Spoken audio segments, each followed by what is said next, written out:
Eu gostaria, antes de mais, de agradecer sentidamente o convite para estar aqui presente, para falar sobre tão distinta audiência. Agradeço por isso ao Conselho Superior de Magistratura e ao seu Presidente, e queria ainda dar conta do grande prazer que é partilhar esta mesa com o Dr. Henrique Pavão e com a Sra. Conselheira Fátima Matamoros. Eu vou falar sobre o Judiciário, que é o mais separado de todos os poderes. A verdade é que, quanto mais avanço na idade, maior é a minha tendência para regressar às origens e para regressar à história, para tentar compreender os problemas desde a raiz. E, portanto, perdoem-me este meu regresso aos clássicos e, em particular, este meu regresso ao livro 11º do Espírito das Leis, de 1748, escrito por um senhor chamado Charles de Secondat, que era barão de La Brède e de Montesquieu, e que era juiz do Tribunal de Bordeaux. Como é sabido, não foi Montesquieu o primeiro a defender a separação de poderes, mas ele foi o primeiro a autonomizar a função jurisdicional e a atribuí-la a um corpo de magistrados. A um corpo de magistrados e à instituição do júri. É habitual dizer-se que Montesquieu se inspirou na experiência britânica para propor à França um sistema de separação de poderes que viria a ser adotado nos Estados Unidos. Mas se a primeira parte é verdade, isto é, a inspiração britânica, a segunda parte já não é. Como veremos, o modelo de Montesquieu vai influenciar muito a experiência francesa em vários momentos pós-revolução, e os americanos vão transformar profundamente o modelo francês logo no momento constituinte. O modelo de separação de Montesquieu é profundamente desequilibrado. E é profundamente desequilibrado a favor do legislativo. O executivo e o jurisdicional são, por natureza, poderes claramente secundários, de fiel execução da lei em diferentes contextos. Em bom rigor, aliás, são dois poderes executivos em contextos diferentes. Esta subordinação não é consequência da maior legitimidade do poder legislativo, ou, se quiserem, da maior legitimidade democrática do poder legislativo. Esta limitação é congénita. Para Montesquieu, cada poder tem a sua fonte de legitimidade própria. O seu objetivo é o governo misto e não um governo democrático. O legislativo tem legitimidade democrática, o executivo tem legitimidade monárquica e o judicial tem, muito provavelmente, apenas uma legitimidade aristocrática. Montesquieu não é um democrata, não acredita na igualdade entre os homens e acha que o Parlamento tem, inclusivamente, que ter uma Câmara destinada especificamente às pessoas distintas pelo nascimento. Ele próprio é um aristocrata e desempenhava funções num tribunal. Portanto, a subordinação do Executivo e do Jurisdicional à lei não é um corolário do princípio da legalidade e este, por sua vez, não está ancorado na legitimidade democrática do Parlamento. Seja como for, a descrição que Montesquieu faz da função jurisdicional é quase humilhante para os juízes. Boca que pronuncia as palavras da lei, seres inanimados que não podem moderar a sua força nem o seu rigor, poder de alguma forma nulo que nem precisa de ser limitado. Esta visão teve um prolongado impacto em França. Sobretudo porque depois se conjugou com o pensamento de Rousseau, que está na origem da tradição francesa de veneração da lei geral e abstrata, enquanto fonte de direito, garantia do primado da razão iluminada enquanto expressão da vontade geral. Suprema das ironias, Rousseau não acreditava na separação de poderes. Rousseau achava que ninguém melhor do que o legislador para saber como deviam ser executadas as leis. E, portanto, nada como perguntar ao legislador, em caso de dúvida, como deviam ser executadas as leis. As manifestações mais óbvias deste entendimento no sistema francês foram duas. Primeira, a recusa de submeter o poder executivo ao controle dos tribunais, numa lógica segundo a qual julgar a administração era ainda administrar, e, portanto, criação de órgãos consultivos no seio da administração para julgar a própria administração, e, em segundo lugar, a recusa que se mantém até hoje de um sistema de fiscalização da constitucionalidade das leis com participação dos tribunais comuns e a criação de um sucedâneo de um órgão de controlo preventivo da constitucionalidade das leis. Portanto, neste modelo original, em bom rigor, a separação dá-se entre executivo e jurisdicional. Porque, relativamente ao legislativo, o que há é subordinação. Subordinação do executivo e do jurisdicional ao legislativo. É certo que é possível encontrar em França, designadamente no conhecido preliminar do Abad-CAS, uma referência à distinção entre poder constituinte e poderes constituídos. Mas esta referência foi amplamente ignorada na experiência constitucional francesa. Dizer que este modelo, que vigorou em França e influenciou Portugal, foi aplicado nos Estados Unidos, é um completo absurdo. Basta ler os Federalist Papers, e em particular o Federalista número 78, de 1788, atribuído a Alexander Hamilton, para perceber que os constituintes americanos tinham planos bastante mais ambiciosos para o poder jurisdicional. Isto apesar, curiosamente, da deferência formal que continuavam a manter relativamente às palavras de Montesquieu, quando consideravam, por exemplo, que o judiciário era the least dangerous branch of power. Ou, por exemplo, quando diziam que o legislativo era o poder mais perigoso de todos, porque ele podia criar os impostos e porque ele definia as regras pelas quais se rege a comunidade. Essa deferência formal aparece ainda quando Alexander Hamilton sublinha que o legislativo tem o poder da bolsa, o executivo tem o poder da espada, o jurisdicional não tem poder nem sobre a bolsa, nem sobre a espada, não tem força nem vontade, mas apenas juízos, e depende do executivo para que esses juízos se tornem efetivos. Logo de seguida, porém, Alexander Hamilton contradiz tudo o que diz antes e em particular esta fidelidade formal ao pensamento de Montesquieu, quando defende de forma cristalina a fiscalização da constitucionalidade das leis.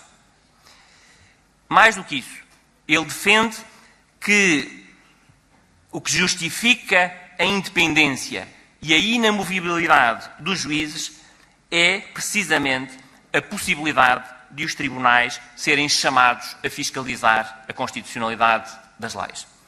Perdoem-me este enviesamento de constitucionalista, mas a fiscalização da constitucionalidade das leis não é mais uma função dos tribunais.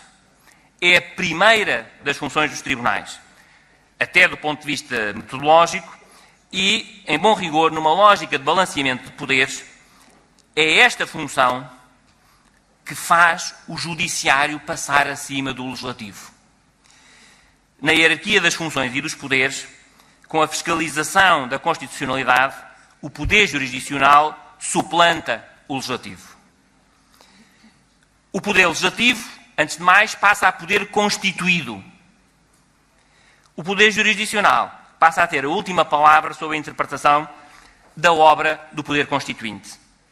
Sobretudo numa Constituição rígida, os tribunais passam a intérpretes autênticos da Constituição e, portanto, a intérpretes autênticos da primeira manifestação da soberania popular. É por isso que o assumir desta função por parte dos tribunais só é possível existindo uma legitimidade democrática do poder jurisdicional, o que na Europa, na altura, era impensável. Hamilton tem clara consciência das consequências deste poder e das consequências deste poder para o sistema de separação de poderes. Ele tem consciência de que está a substituir o sistema desequilibrado de Montesquieu a favor do legislativo por um outro sistema desequilibrado a favor agora do jurisdicional. Ele procura justificar-se, mas a verdade é que o argumento dele não convence. Diz ele, nem tampouco esta conclusão supõe de modo algum uma superioridade do poder judicial sobre o legislativo. Supõe apenas que o poder do povo é superior a ambos. Pois é, mas quem interpreta a Constituição são os tribunais e também podia ser o legislador. Nem sequer se pode dizer que esta doutrina tenha caído no esquecimento. Porquê? Porque logo em 1803, na primeira e porventura mais famosa decisão do Supremo Tribunal Federal, Marbury versus Madison, o Supremo Tribunal Federal recusa a aplicação de uma lei com fundamento na sua inconstitucionalidade. E, curiosamente, poucos anos depois, quando um outro juiz francês visita os Estados Unidos, em 1931-32, Alexis Tocqueville, outro aristocrata e juiz francês, visita os Estados Unidos, a análise que ele faz é clarividente. Diz ele,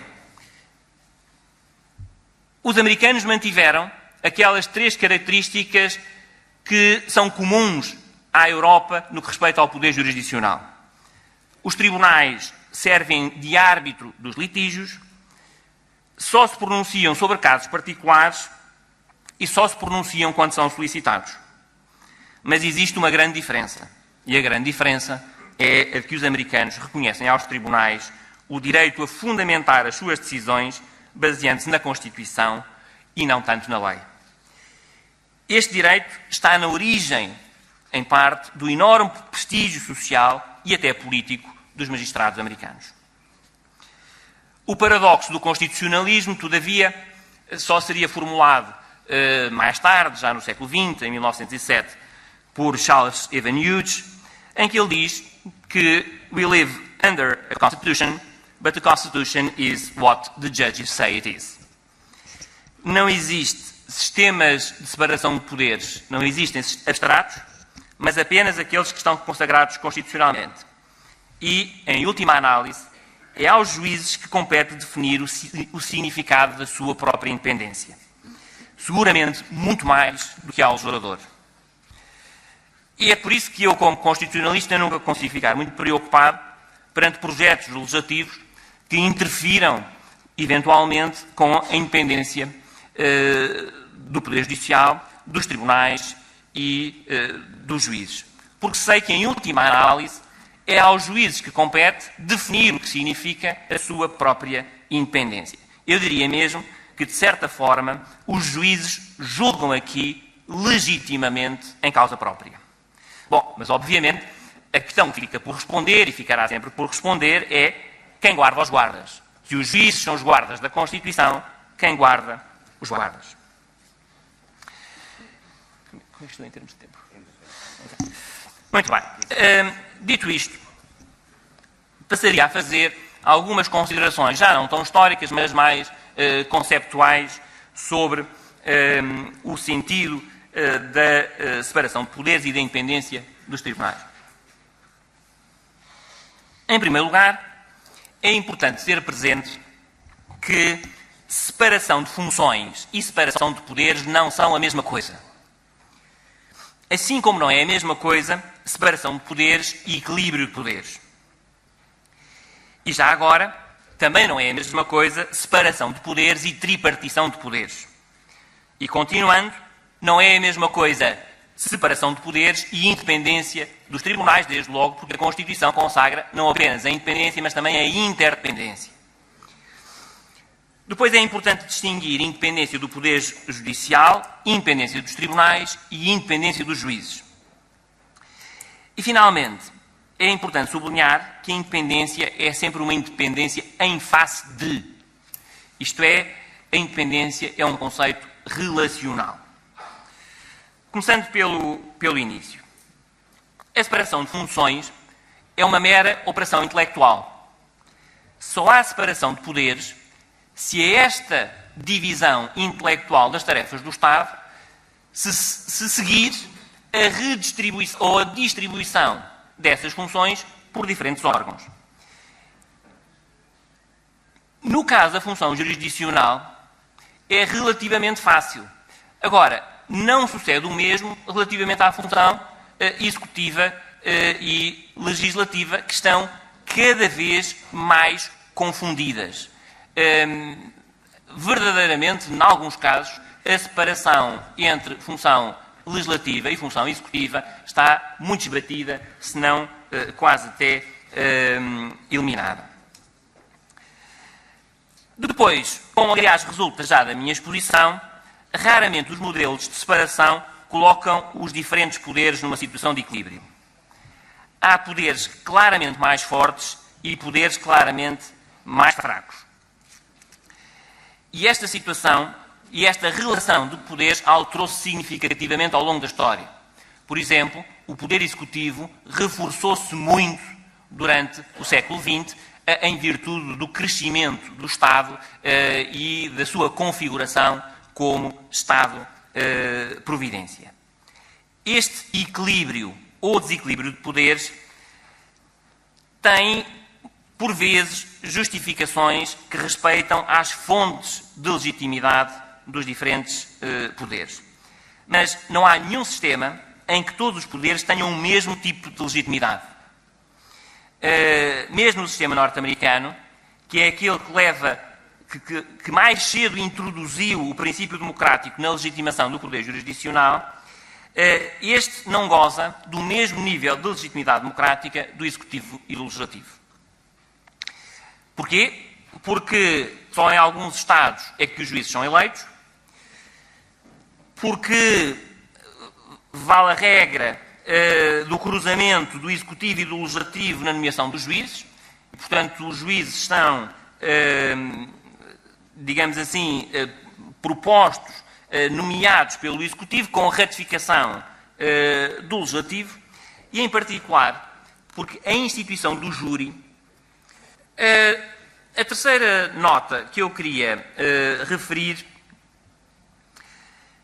respeita à importância de não insistir nesta assimilação, muitas vezes corrente, entre separação de poderes e tripartição de poderes. Sobretudo nos sistemas parlamentares e semipresidencialistas, como sucede em quase todos os países europeus, é hoje incontornável a necessidade de autonomização de uma quarta função. Seja essa função a função de poder moderador de que falava Benjamin Constant, de sublinhar que a dimensão política, que muitas vezes vai junta com os atos da função legislativa e com os atos da função executiva, também está fora do controle dos tribunais.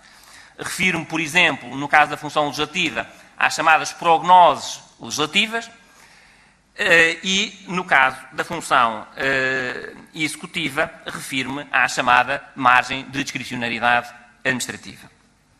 E, por conseguinte, não há nenhum sistema de separação de poderes funcionalmente adequado que não incorpore hoje uma quarta função que se caracteriza precisamente por estar fora do controlo dos tribunais. A outra nota que eu gostava de deixar aqui é a seguinte. Não há independência do poder jurisdicional sem separação de poderes. Embora este princípio não se esgote na ideia de independência. Basta ler o artigo 111 da Constituição para perceber que a separação de poderes se faz de independência, mas também de interdependência. Ainda que essa independência possa ser mais acentuada nas relações entre o legislativo, o executivo e o político, o jurisdicional, como eu disse no início, é o poder mais separado de todos.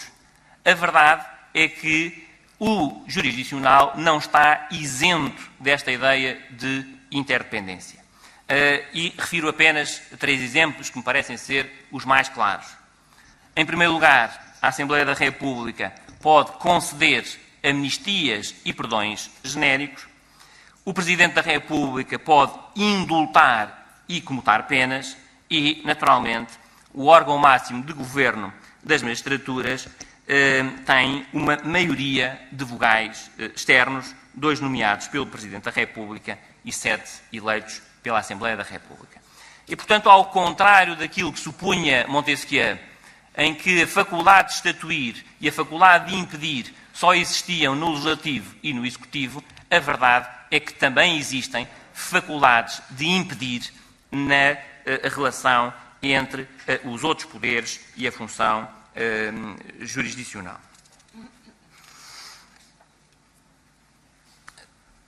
A independência dos tribunais, ainda que a função jurisdicional seja a mais separada e a mais independente de todas, não significa isolamento relativamente aos demais.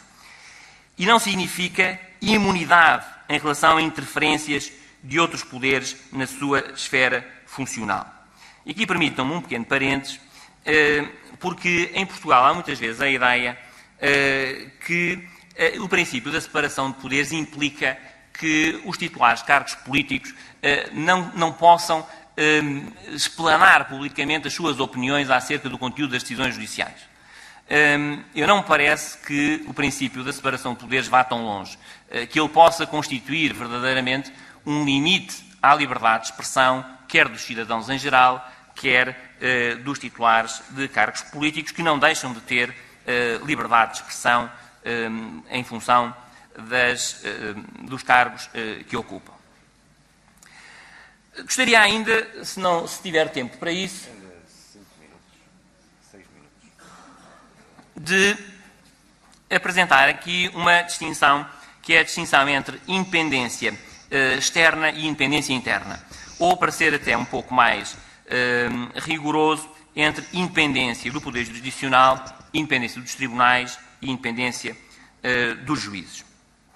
No primeiro caso, está em causa a relação entre o Poder Jurisdicional e os outros poderes, em que os outros poderes ficam impedidos de praticar atos incluídos na chamada reserva de jurisdição.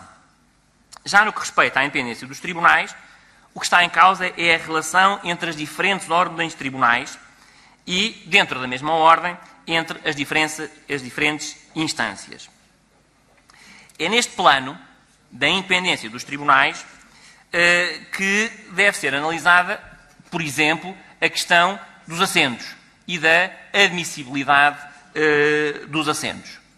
E é também neste plano que deve ser analisada a questão da vinculação dos tribunais às decisões interpretativas e, eventualmente, manipulativas do Tribunal Constitucional.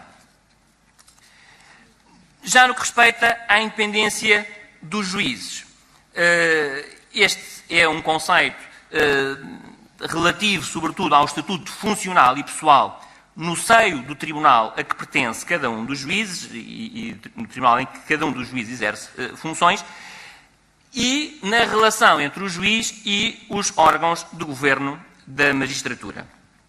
A independência dos juízes tem uma função instrumental relativamente à independência do Poder Jurisdicional, mas não se esgota nisso, havendo, enfim, várias soluções que permitem a sua concretização.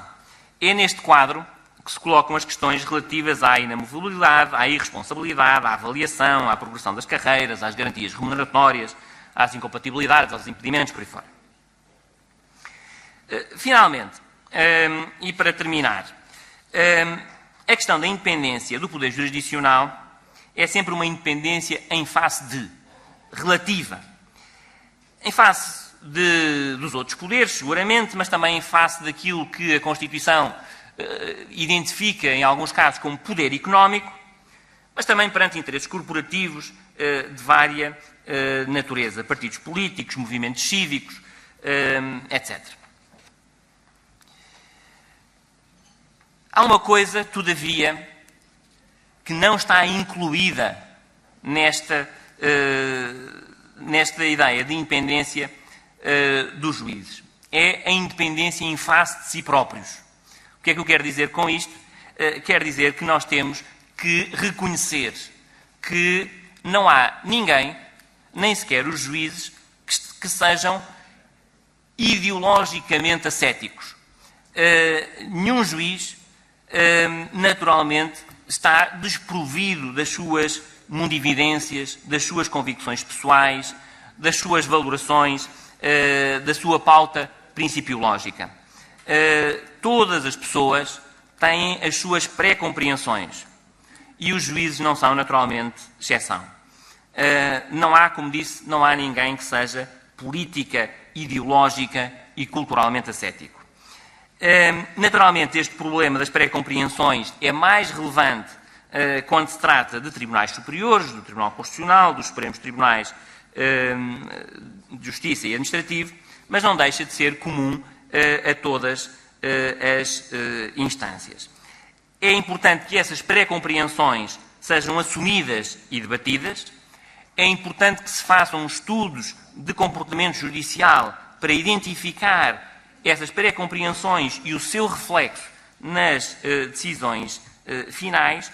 Há muito trabalho feito na identificação dos chamados enviesamentos cognitivos, mas naturalmente que o princípio da independência dos juízes não pode, seria um absurdo, proibir que os juízes tenham em conta as suas próprias pautas valorativas nas decisões que proferem. O que importa é que o sistema tenha mecanismos de balizamento dos efeitos dessas pré-compreensões. Daí os tribunais coletivos, daí a publicidade das audiências, daí a fundamentação das decisões, daí os votos de vencido e as declarações de voto. Muito obrigado.